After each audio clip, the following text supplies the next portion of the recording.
안녕하세요. 김태원의 현명한 투자자 방송 시작하겠습니다. 본 영상에서 다루는 내용은 투자 권유가 아니며 각 개인의 투자 판단에 대한 책임을 지지 않습니다. 별도 SNS 채널 가입을 유도하거나 투자 권유 및 유료 리딩 서비스 홍보하는 불법 사칭 계정에 유의하시기 바랍니다. 자, 오늘은 이 빅텍에 대해서 말씀을 드리겠는데요. 빅텍은 이 방산 분야에 특화되어 있는 전자회사입니다. 전자전 회사인데요. 이 회사가 갖고 있는 여러 가지 이제 전자 시스템이나 이런 것들, 이런 기술들은 대부분 고객사가 한화 시스템이나 LIG 넥스원 같이 현재 방산 수출에서 가장 잘 나가는 그런 회사들을 고객사로 갖고 있습니다. 그러다 보니 지금 뭐 한화 시스템이나 LIG 넥스원이 지금 만들고 있는 가장 잘 나가는 그 방산 무기에는 빅텍의 이런 전자전 부품들이 들어가 있죠. 그래서 빅텍의 실적은 작년부터 확실하게 흑자로 돌아서는 모습입니다. 이게 이제 국내에 그 예전에는 우리나라 이 중소 빅텍이나 이런 중소업 이 방산업체들이 우리나라 국군을 대상으로 해서 방사청에 주로 이제 물건 이 무기를 납품해 왔습니다. 근데 방사청이라는 데가 이런 발주를 주고 하는 것은 전체 국방 예산 안에서 일부분을 차지하고 있는데, 그런 국방 예산 중에서 이런 방사청의 무기 획득에 들어가는 이 예산이 많이 잡혀야만 국내에서 이제 국군을 대상으로 해서 무기를 만드는 이런 방위사업체들이 수익이 나는 그런 구조로 되어 있죠. 하지만 이게 이제 국내 이 방산이 굉장히 좀 전 세계적으로도 이제 방위비 예산이 높다, 그러니까 크다 할지라도 이게 이제 나눠 먹는 회사들이 많아지면 실제로 한 회사에 떨어지는 양이 굉장히 적습니다. 그러다 보니 예전에 이 내수, 즉 국군을 대상으로 무기를 만들었던 방산업체들은 대부분 다 적자를 기록하고 있는 그런 실정이었죠. 하지만 작년부터 해서 우리나라 방산무기 수출이 이게 뭐 K2표가 됐든 뭐 K9 자주포가 됐든 아니면 LIG 넥스원의 뭐 천공 같은 이런 유독무기가 됐든 전 세계적으로 우리나라 이 방산무기 수출 규모가 어느 정도 규모의 경제를 넘어서면서 이쪽에 부품을 납품하는 업체들도 굉장히 뭐 매출 외형이 크게 성장하게 됐고, 그러면서 자연스럽게 규모의 경제를 달성하게 됐습니다. 그러면서 손익분기점을 넘기게 된 것이죠. 지금 빅텍의 주요 납품처나 이쪽을 보시게 되면 전체적으로 뭐 방위산업 쪽, 이 한화 시스템이나 LIG 넥스원 쪽에 들어가는 이 비율이 절대적입니다.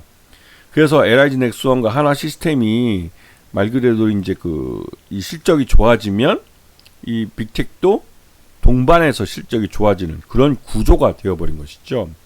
그래서 지금 이 한화 시스템이나 LIG 넥스원이 얼마만큼의 실적을 하느냐, 또 이들의 실적이 꾸준히 증가하고 있고 실적 증가가 이들 종목의 주가를 밀어올리고 있기 때문에 이러한 부분이 실제로 이제 주가에도 영향을 미치고 있는 그런 상황인 것이죠. 그래서 지난해 실적을 보시면 4분기 때 확실하게 흑자 전환에 성공하는 모습입니다. 지난 2년 동안 계속 적자를 기록해 왔었는데 단기 순이익에서도 흑자로 전환했고 영업이익에서도 흑자를 전환하는 모습을 보여주고 있죠. 그리고 최대주 지분이 26.35%라 30% 미만으로 떨어졌기 때문에 지금 빅텍 같은 경우는 실적이 좋아지면 주주 환원을 강화시킨다는 명목으로 자사 취득과 소각을 할 가능성이 있는 회사입니다. 그렇게 해야만 최대주 지분율이 올라가기 때문에 그런 것이죠. 그리고 이제 작년 연말부터 올해 연초까지 해가지고 빅텍은 줄줄이 이 수주한 것들을 공시를 합니다. 이게 K2 전차 같은 경우도 이 한화 시스템을 통해서 현대 로템에 납품이 되는 건데요. 이 K2 전차의 피하 식별기, 이게 4차 양산이라는 것은 우리 국군에 납품되는 겁니다. 여기에 또 이제 122억만큼 규모가 굉장히 큰 건데요. 이게 2024년에 시작해서 2028년까지 장기 계약이고요. 그 다음에 LSM, 이 초도 양산 물량에 대해서 이 한화 시스템에 납품을 하고, 한화 시스템은 이걸 LIG 넥스원에 이제 유도무기에 장착을 하는 건데요. 이게 또 326억짜리입니다. 결코 작은 게 아니죠. 이게 또 이제 2025년부터 시작해서 2028년 뭐 1월 3일 날 끝난다고 하는데요. 이렇게 되면 장기 일감들을 이렇게 확보를 하게 되는 겁니다. 이 소나타 같은 경우도 방향 탐지 등 이건 이제 해군 쪽에 관련된 건데 LIG 넥스원 쪽에서 이제 수주를 그러니까 발주를 한 겁니다. 이쪽에서 그 109억짜리 이거 적은 게 아니죠. 이것도 2023년 8월 달 시작해서 올해 5월 30일 날 끝나는 거기 때문에 이 109억에 대한 잔금이 이때 들어오게 되는 것이죠.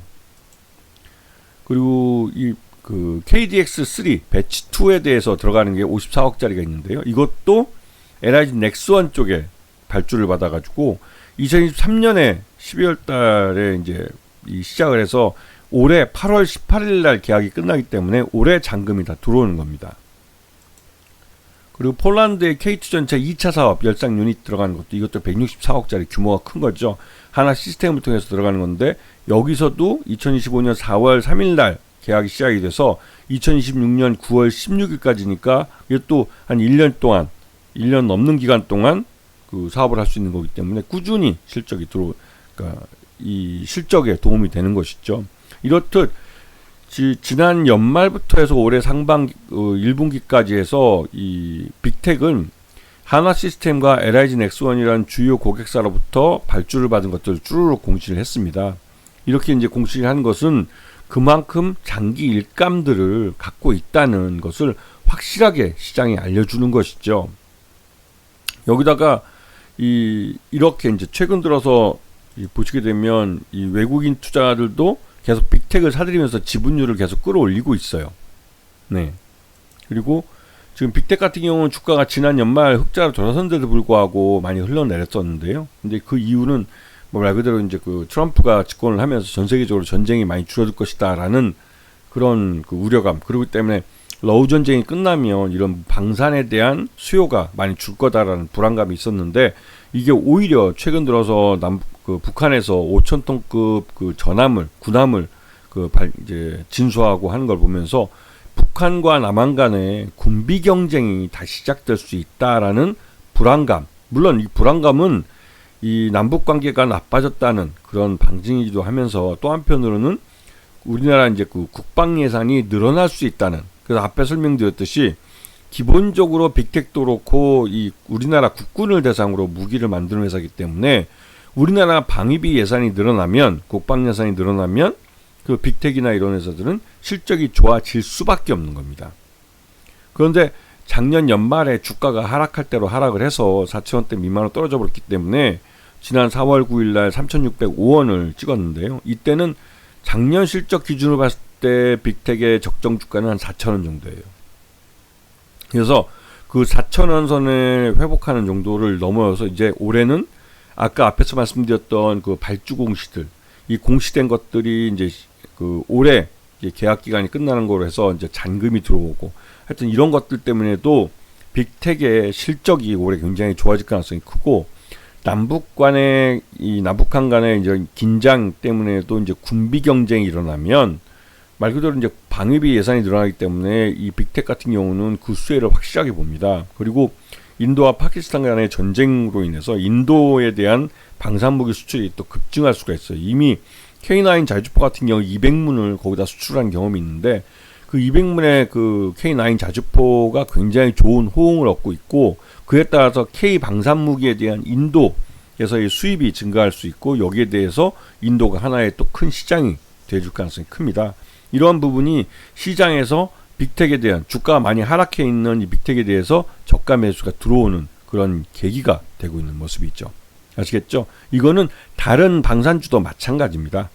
아시겠죠? 자, 오늘 방송 여기서 마치겠습니다. 감사합니다.